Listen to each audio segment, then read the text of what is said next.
Coming up on The Whitney Reynolds Show. I turned my head and I looked up the sky and I saw 4 bombs. And that's really the invitation of life, right? To be here. You know, the good, the hard, the difficult, the beautiful, to be in all of it. Well, I do think that I've always had this fire burning inside of me to be great. Like, I knew I wanted to be an Olympic champion when I was 9.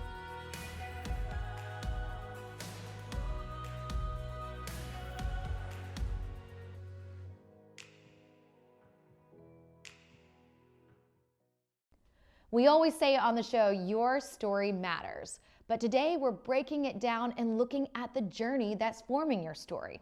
That's coming up.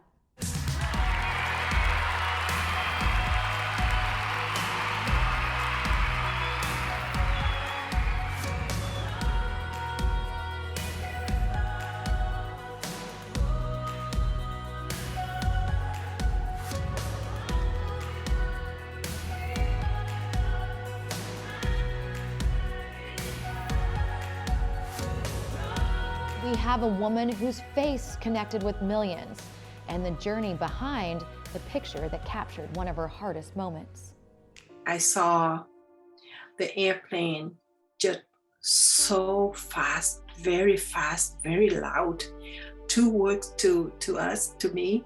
Then I turned my head and I looked up the sky and I saw 4 bombs.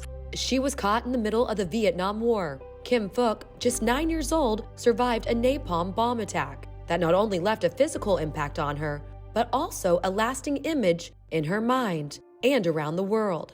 Some soldiers, they heard the information that let them know that the temple was going to be bombed.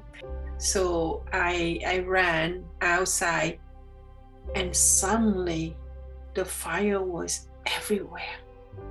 I saw the fire over my arm and I used my right hand.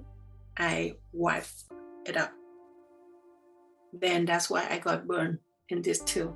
The photographer was all over there and I went out of that fire and he clicked that my iconic photo. The photo and that day that it captured ended up taking Kim on a physical and mental journey, one that shaped her life forever. The first time I saw that picture, I said, what? Why he took my picture like that? I was naked. I was girl. And why he printed? I just asked myself, does anyone understand my pain? And of course, I didn't want to see that picture. I hated it for a long time. I thought, commit suicide. I didn't want to live anymore because it was so much overload. My question is, why me? Kim began her journey into motherhood, and that led her down a road of healing and true purpose. The deep of my heart, I want to seek out, looking for the answer. And that moment, it changed my attitude. When that picture taken, I had no choice. But now I have a choice to make. And my choice is really good, help me to move on and accepted my picture and then work it for peace. I have founded the Kim Foundation International, and our focus, our mission to help children who are victims of war or violence. And as she navigates the emotional scars, in 2015, she made the decision to undergo laser removal surgery to drastically reduce the appearance of her physical scars. All my attitude, my manners, the way I look at my scar is totally different. I pray for the photographer every single day. After he took my picture, and then he put down his camera and he rushed me to the nearest hospital. And I consider him as the part of my family. That's why I call Uncle Ut. And I learned how to love, how to pray for my enemies. I consider it's a wrong place at the wrong time. And now I can see I am at the right place and at the right time.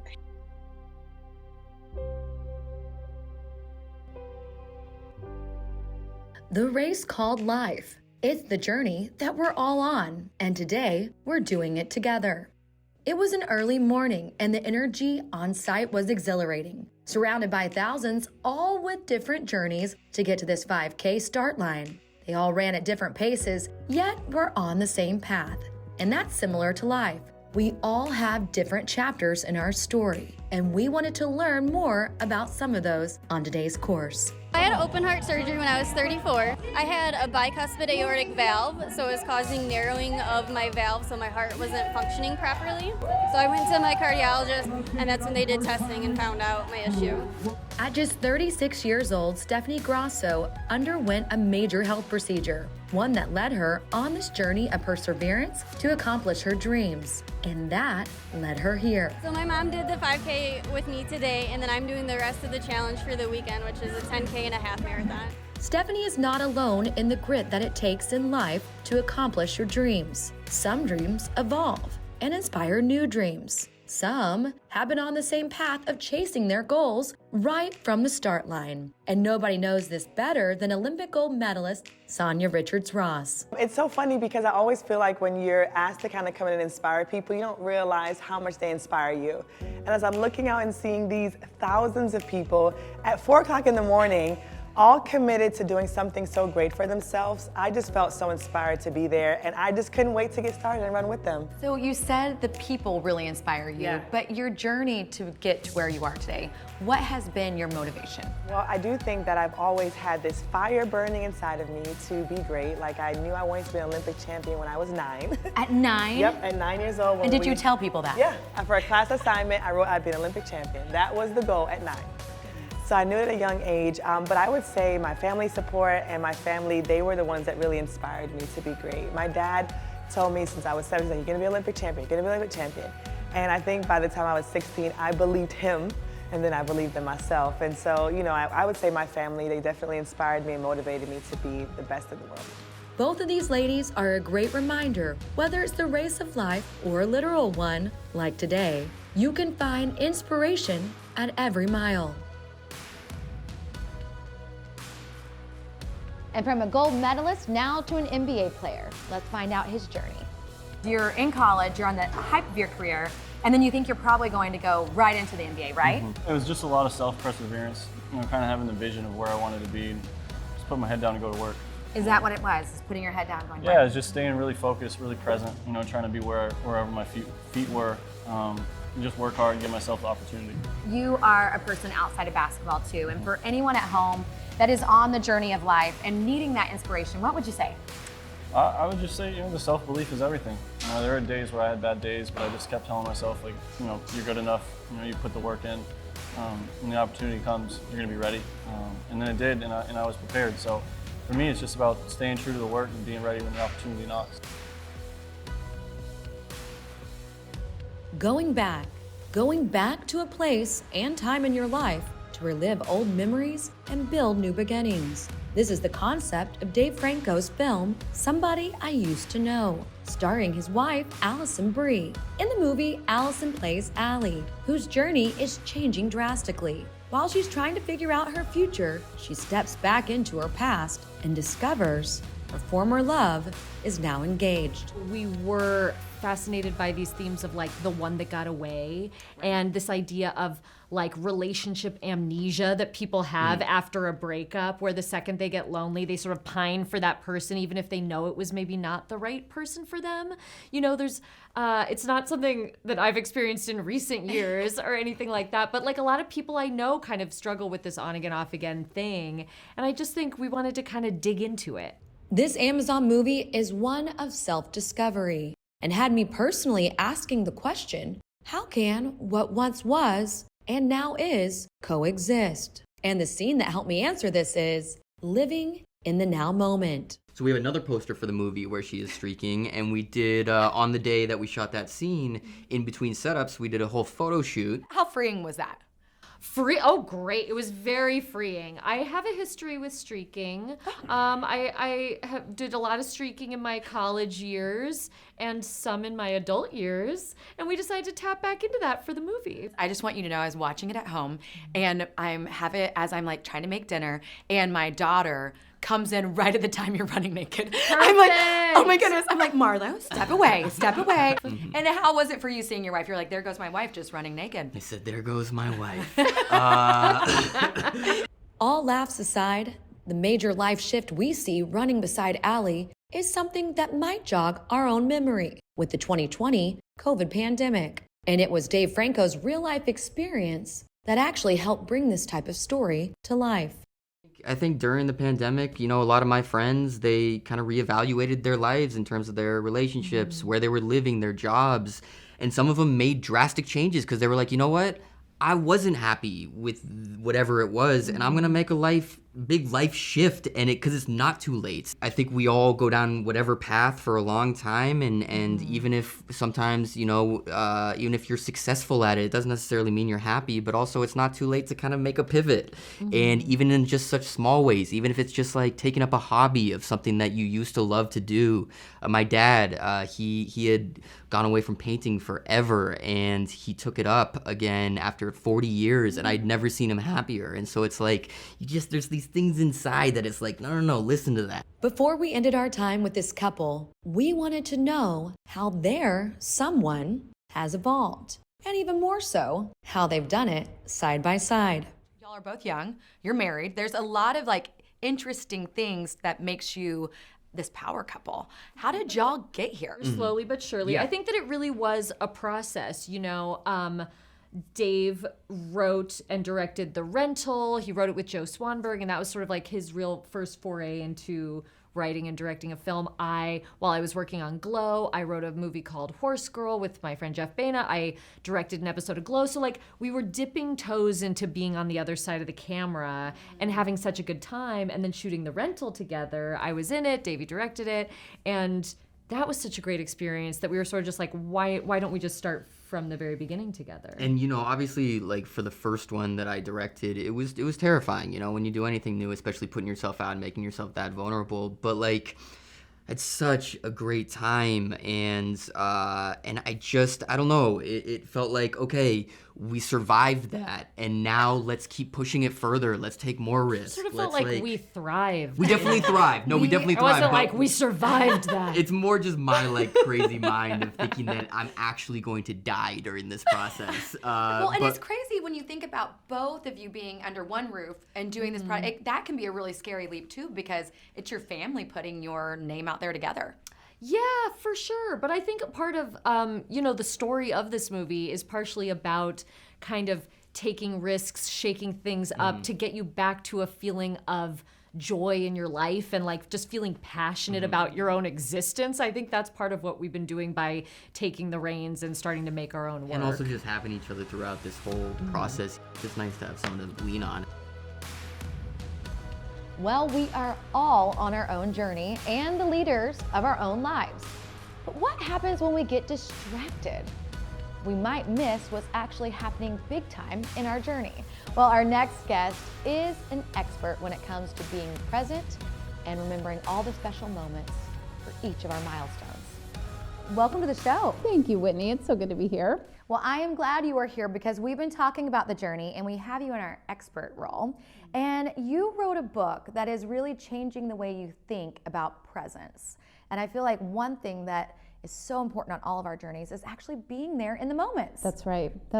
And I appreciate that you would call me an expert, but I hardly know if I am that. I just know that I wrote a book that I needed for myself because I think you're right. So many of us struggle with being in the present moment. Most of us we're rehashing the past. We're thinking about all the things that we want to change that we can't change, or we are rehearsing the future, right? We're trying to control all the things that we can't actually control, and we're missing out on this moment. We're missing out on the present moment. And that's really the invitation of life, right? To be here, to be all the way here, and to experience even, the good, the hard, the difficult, the beautiful, to be in all of it and experience the gift of life. You make it sound easy, because I am like, I want to be very present, like as a mom with growing kids by the second. Right. I don't want to miss those little moments. And I Yeah. think you're so right when you said rehashing the past, because when we look at our journey, sometimes we're like, oh, I would have done that different. You know, there are really some consistent ways that we all rehash the past. Blame is a big one. You know, we try to direct responsibility to someone or something else when things go wrong. Shame is another one. I like to tell people that shame, when you spell it out, S-H-A-M-E, it spells self-hatred at my expense. That's really what shame is, right? Interesting. Yeah. Guilt is another one. Bitterness, unforgiveness, that's another one that we struggle with. And these are some of the consistent ways that we rehash the past. And then when you think about rehearsing the future, worry is a huge one, right? We worry about all the things that, you know, we don't know if they're going to happen or not, but we worry about them. I tell people that worry is living in a not yet that's worse than your now. I have 2 kids, and, you know, I mean, I feel like my life can be so crazy and busy. And I want to be in this moment with them, right? I want to experience all of life with them. And what I have found is asking the question, what's here now? You know, the mind is wild, because people say that we can think anywhere from 60 to 80,000 thoughts in a day. And so just pausing and going, okay, what am I really thinking in my mind? Is this true? Is this helpful? And then asking the final question, what am I sensing in my body? You know, the body never lies, Whitney. It never lies. And so really growing that body intelligence to go, okay, what's really occurring here? And when we ask ourselves those 3 questions, what's here now? What am I thinking in my thoughts? What am I feeling in my heart? What am I experiencing in my body? It brings us back to the present moment. What got you to this point of saying, I need this book? Well, I like to tell people this book wrote me before I wrote it. You know, I wrote what I needed because I was struggling. I was struggling with being in the present moment, everywhere but here. You know, it's funny, we've even come up with a phrase for this, right? The idea of FOMO, that there's the fear of missing out, that there's a there that's better than our here. And I think that I was either struggling with FOMO or you know, living in my past, you know, thinking, oh gosh, I need to be somewhere else. And my husband and I, we started a church 12 years ago, and it was growing and it was thriving. And I felt like the invitation that I was offering to so many other people, I wasn't experiencing myself.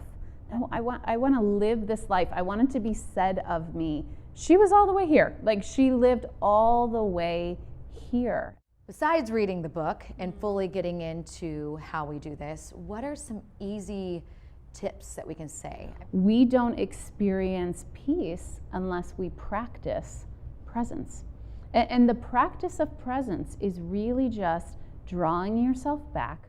And when we come back to the present moment, oh, it's such a gift. Right. The people in our lives, they experience it. And so I would say to any viewer, just start with breathing. Literally just start with breathing. Well, and we're all doing that, but then we focus on it. Yeah. And then you focus on your breath. And then, you know, for me, I put this question on my phone. And so every time I opened up my phone, the question popped up, what's here now? And I literally would just pause for 30 seconds. And before I would, you know, answer a text or scroll or, you know, return an email, I would just pause and go, okay, what's here now?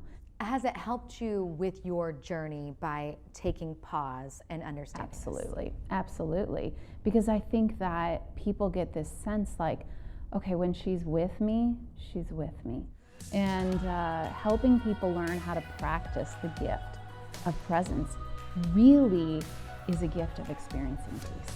Oh, I love it. And like you said, we could all use more peace. Absolutely. Thank you so much, Jeannie, for coming on. Thank you, Whitney. Life is a journey, and all of our guests today showed us the tenacity it takes to keep going. Remember, your story matters.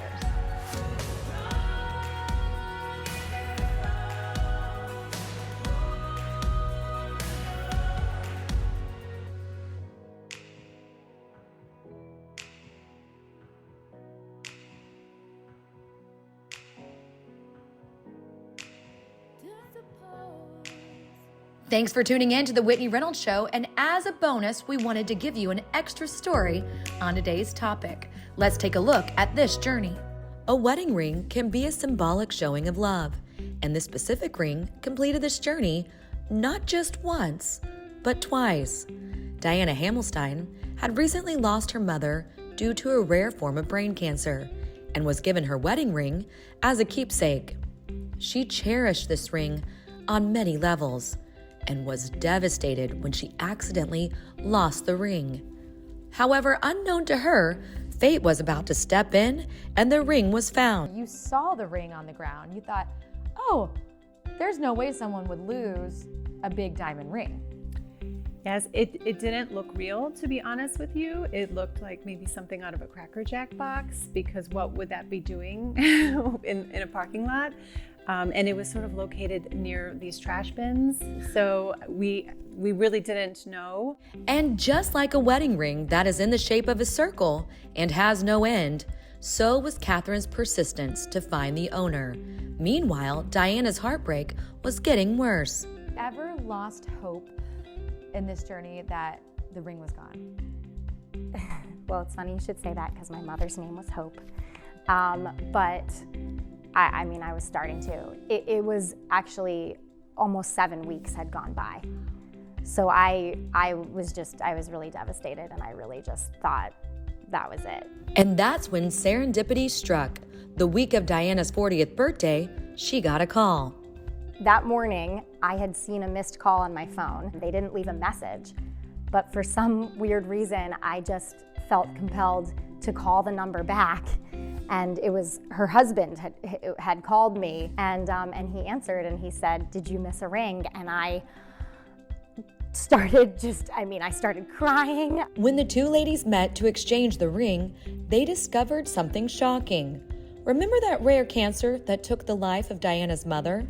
It's actually called glioblastoma, an aggressive form of brain cancer. And to their shocking discovery, Catherine also lost her dad to the exact same diagnosis.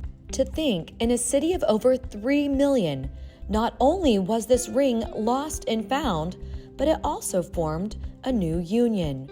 Two women together grieving the same type of loss. And just like this ring witnessed before, its journey helped create a bond that will last forever.